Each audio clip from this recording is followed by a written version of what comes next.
You are not bound in this course to a particular text. I will definitely share with you some resources that you can draw on, but the key here is to navigate some of the key questions that arise in developing one's worldview.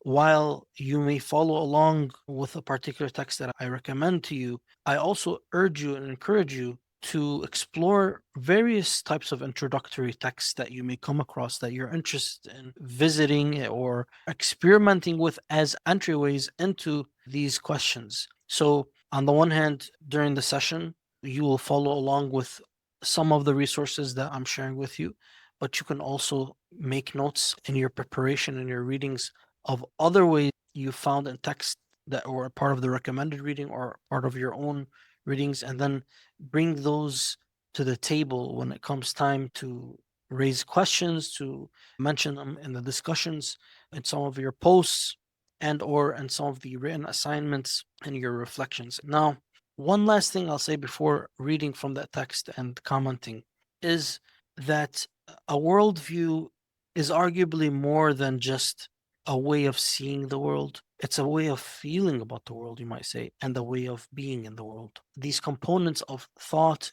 feeling, emotion, or spirit, you might say, and being, the actualization of the way you think and feel.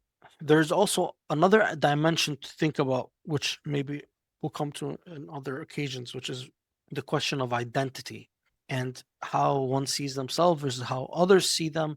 And that's also complicated by context and understanding things with the lens that is appropriate or that is intended. It's another kind of worms, but just to give you an outline of the things we're grappling with here. So let's start with the acknowledgments from this book, Empowered by Clarity. And this is part of a series. And the series starts with this book, Empowered by Clarity. The next is Thoughts That Give Me Life, followed by Your Living Miracle, and finally, In Their Eyes. It may not be as clear how these follow one after the other, but just a spoiler alert.